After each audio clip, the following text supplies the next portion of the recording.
இந்த ஹேர் டே ஆயிலை நம்ம அப்ளை பண்ணிட்டு வரும் பொழுது நம்மளுடைய நரைமுடிகள் எல்லாமே படிப்படியாக கருகருன்னு மாற ஆரம்பிக்கிறத ஒரு வாரத்திலேயே நீங்கள் பார்ப்பீங்கங்க. வெள்ளை முடிகள் நல்லா கருகருன்னு மாற ஆரம்பிக்கும்.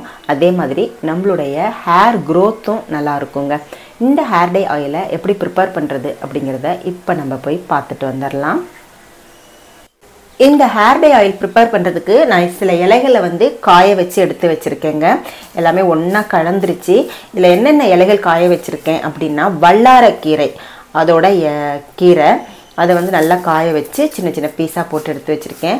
அடுத்தது பார்த்திங்கன்னா கருவேப்பிலையே காய வச்சு எடுத்து வச்சுருக்கேங்க. அடுத்தது இதுலேயே மருதாணி இருக்குது. இது பார்த்திங்கன்னா கரிசலாங்கண்ணி, வெள்ளை கரிசலாங்கண்ணி இருக்கு இல்லையா, அதையும் நான் காய வச்சு எடுத்து வச்சுருக்கேன். இதுதான் மருதாணி. அடுத்து பார்த்திங்க அப்படின்னா செம்பருத்தி பூவை நல்லா காய வச்சு எடுத்து வச்சுருக்கேன். இது மருதாணி. இந்த இத்தனை பொருட்களையும் ஒரு பிடி அளவு, உங்களுக்கு பச்சையாக இருக்கும்போது ஒரு பிடி அளவு எடுத்து வச்சிங்கன்னா இந்த அளவுக்கு காஞ்சி வந்துடும். இது எல்லாத்தையுமே நம்ம ஒரு மிக்ஸி ஜாரில் சேர்த்துடலாம். இதில் சேர்த்துருக்கிற எல்லா இலைகளுமே நம்மளுடைய ஹேர் க்ரோத்துக்கும் நம்மளுடைய நரைமுடிகள் நல்லா கருமையாக மாறுறதுக்கும் யூஸ்ஃபுல்லாக இருக்குங்க. இப்போ எல்லா இலைகளையுமே ஒரு மிக்ஸி ஜாரில் சேர்த்தாச்சு. இப்போது இதோட ஒரு முக்கியமான பொருள் சேர்க்க போகிறேங்க. இது பார்த்திங்க அப்படின்னா ரோஸ்மெரி இலைங்க. இந்த ரோஸ்மெரி இலையை கொஞ்சமாக நம்ம சேர்த்துக்கலாம். நாம் இப்போ காய்ச்ச போகிறது பார்த்திங்கன்னா 150 ml ஹேர் டே ஆயில் நான் ப்ரிப்பேர் பண்ண போகிறேன். அதுக்கு இந்த அளவுக்கு நீங்கள் ரோஸ்மெரி சேர்த்தா போதும். ரோஸ்மெரி எதுக்கு சேர்க்குறோம் அப்படின்னா, அது நல்லா நம்மளுடைய ஹேரை க்ரோத் பண்ணி கொடுக்கும், ஸ்கேல்ப்பை நல்லா சுத்தம் பண்ணி கொடுக்கும். அதேமாதிரி இந்த ஹேர் டே ஆயிலில் சேர்க்கும்போது நல்ல வாசனையாக இருக்குங்க. இது பார்த்திங்கன்னா ஒரு தைல மாதிரி வாசனை அடிக்கும். அதனால் இதை நம்ம சேர்க்கும்போது நம்மளுடைய ஸ்கேல்ப்பெல்லாம் நல்லா ஆக்டிவேட் ஆகி ஹேர் க்ரோத்து செம்மையாக இருக்கும். புதுசாக வளரக்கூடிய முடிகள் எல்லாமே நம்மளுக்கு கருகருன்னு வளர ஆரம்பிக்கும். இளநரைகள் இருந்தால் முக்கியமாக இந்த பொருளை சேர்த்திங்க அப்படின்னா ஆரம்பத்துலேருந்தே நீங்கள் அப்ளை பண்ணிட்டு வரும் பொழுது இந்த ஹேர் டே ஆயிலுக்கு உண்டான பலனை நீங்கள் கண்டிப்பாக எதிர்பார்க்கலாங்க. அடுத்து இதை நம்ம நல்லா பவுடர் பண்ணி எடுத்துக்க போகிறோம். இப்போ நான் இதை நல்லா பவுடர் பண்ணி எடுத்துகிட்டு வரேன். பாருங்கள், இந்த அளவுக்கு பவுடர் பண்ணியிருக்கோம்.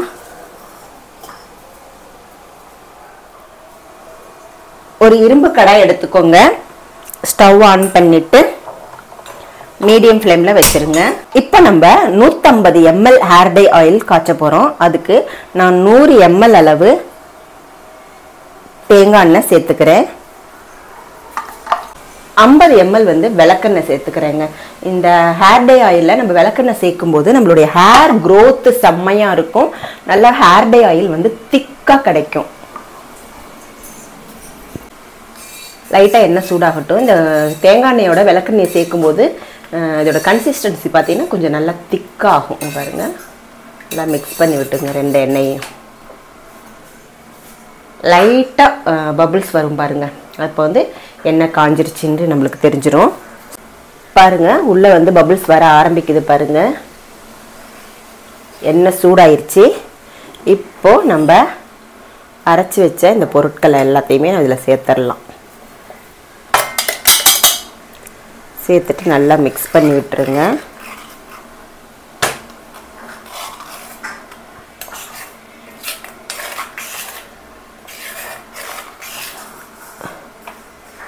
மீடியம் ஃப்ளேமில் இருக்கட்டும்.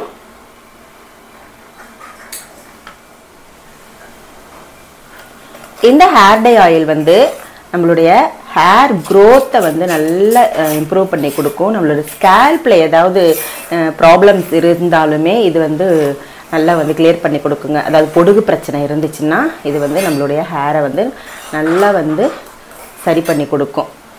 இங்கே பாருங்கள், நல்லா நுரை வருது பாருங்கள்.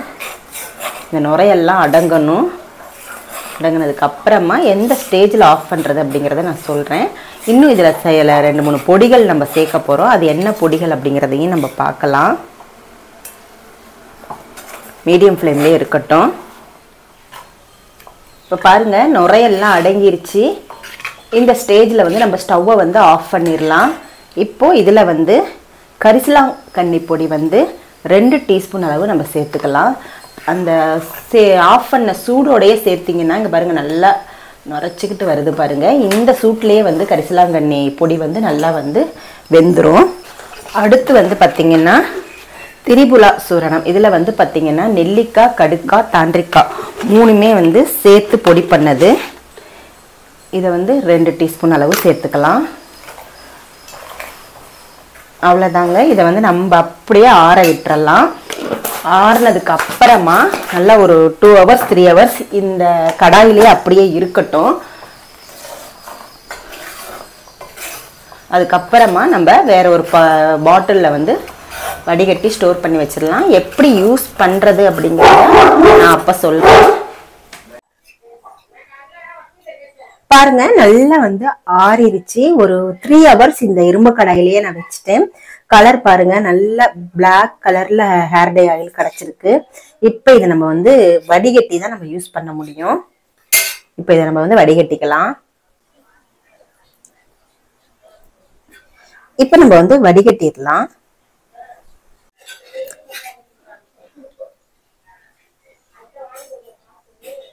நல்லா இந்த மாதிரி நல்லா அழுத்தி விடுங்க. அப்பதான் நம்மளுக்கு வந்து ஹேர் டை வந்து ஃபுல்லா அப்படியே வந்து இறங்கும். இல்லைன்னா இதுலயே வந்து திப்பிலேயே நிறைய ஆயில் வந்து அப்படியே நின்று போயிடும்.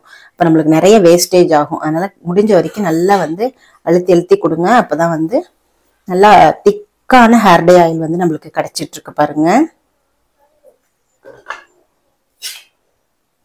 இப்போ ஃபுல்லா நான் வடிகட்டிட்டு உங்கள்கிட்ட காமிக்கிறேன். பாருங்க, நம்மளுக்கு வந்து இந்த அளவுக்கு ஹேர் டை ஆயில் கிடைச்சிருக்கு. நல்லா திக்கா நல்லா கருகருன்னு கிடைச்சிருக்குங்க. பாருங்க, திக்னஸ் பாருங்க எவ்வளவு திக்கா நம்மளுக்கு வந்து ஹேர் டை ஆயில் கிடைச்சிருக்கு பாருங்க. செம்மையான ஹேர் டை ஆயிலுங்க. நல்லா கருகருன்னு இருக்கு இந்த ஹேர் டை ஆயில். இந்த ஹேர் டை ஆயிலை நீங்க பாருங்க நல்ல தடவுன ஒரு வாரத்திலேயே உங்களுடைய ஹேர்ல நல்ல மாற்றங்கள் தெரியுங்க. உங்களுடைய நரைமுடிகள் எல்லாமே நல்லா கருகருன்னு மாற ஆரம்பிச்சிடும். இந்த ஹேர் டை ஆயிலை நம்ம ப்ரிப்பேர் பண்ணி ஸ்டோர் பண்ணி வச்சுக்கலாங்க. ஒரு 6 மாசத்துக்கு ஸ்டோர் பண்ணி வச்சுக்கலாம். உங்களுக்கு எந்த விதமான கெட்ட வாசனையும் வரவே வராதுங்க. அந்த அளவுக்கு ஒரு சூப்பரான ஹேர் ஆயில் தான் இன்னைக்கு நம்ம ப்ரிப்பேர் பண்ணியிருக்கோம். நம்ம பாட்டில்லே ஸ்டோர் பண்ணி வச்சிடலாம். பாருங்க எவ்வளோ திக்கா நம்மளுக்கு கிடைச்சிருக்கு. சூப்பரான கருகருன்னு இருக்கக்கூடிய ஹேர் டை ஆயிலை நம்ம ப்ரிப்பேர் பண்ணியிருக்கோங்க. இதுல போட்ட பொருட்கள் எல்லாமே நேச்சுரலான இன்கிரீடியன்ஸ் தான். அப்படிங்கிறதுனால நம்மளுக்கு எந்த விதமான சைடு எஃபெக்டும் வராது. செம்மையான ரிசல்ட் கொடுக்கக்கூடிய ஹேர் டை ஆயில் தான் இது. இந்த ஹேர் டை ஆயிலை எப்படி அப்ளை பண்றது அப்படிங்கிறத பார்க்கலாம். இந்த ஹேர் டை ஆயிலை அப்ளை பண்றதுக்கு நம்ம இந்த மாதிரி கொஞ்சமா வந்து ஹேர் டை ஆயிலை வந்து எடுத்துக்கோங்க. எடுத்துட்டு இதை வந்து டபுள் பாயில் மெத்தட்ல நல்லா சூடு பண்ணிக்கோங்க. சூடு பண்ணிட்டு நைட்டே வந்து இதை வந்து நல்லா மசாஜ் பண்ணி கொடுத்துருங்க. ஹேர்ல ஃபுல்லா அப்ளை பண்ணிட்டு நல்லா ஸ்ட்ரோக் எல்லாம் கொடுத்து நல்லா மசாஜ் பண்ணிக்கோங்க. அதுக்கப்புறமா நீங்க வந்து அப்படியே நைட்டு வந்து ஒரு கவர் போட்டு அப்படியே படுத்து தூங்கிடுங்க. மார்னிங் எந்திரிச்சு நீங்க எந்த ஷாம்புல ஹேர் வாஷ் பண்ணுவீங்களோ இல்லை சிகக்காயில யூஸ் பண்ணுவீங்களோ நல்லா வாட்டர்ல நல்லா அலசிடுங்க. அதுக்கப்புறமா பாருங்க, இந்த மாதிரி நீங்க ரெகுலரா பண்ணிட்டு வரும் பொழுது உங்களுடைய ஹேர் ஃபுல்லாவே நல்லா கருகருன்னு வளர ஆரம்பிச்சிருங்க. அதே மாதிரி இளநரை இருக்கிறவங்க இது கண்டிப்பா யூஸ் பண்ணீங்கன்னா உங்களுக்கு நரைமுடி எட்டியே பார்க்காதுங்க. வந்த இளநரைகள்லாம் அப்படியே மறைஞ்சு போயிடுங்க. அந்த அளவுக்கு ஒரு சூப்பரான ஹேர் டை தான் இது. இந்த ஹேர் டை ஆயிலை நீங்களும் ப்ரிப்பேர் பண்ணி பாருங்க. ப்ரிப்பேர் பண்ணி பார்த்துட்டு அப்ளை பண்ணுங்க. அப்ளை பண்ணி பார்த்துட்டு எப்படி இருக்கு அப்படின்றத கமெண்ட் செக்ஷன்ல மறக்காம கமெண்ட் பண்ணுங்க. இந்த வீடியோ உங்களுக்கு யூஸ்ஃபுல்லா இருந்துச்சுன்னா நம்மளுடைய வீடியோவை லைக் பண்ணிக்கோங்க. நம்மளுடைய சேனலையும் சப்ஸ்கிரைப் பண்ணிக்கோங்க. தேங்க்யூ.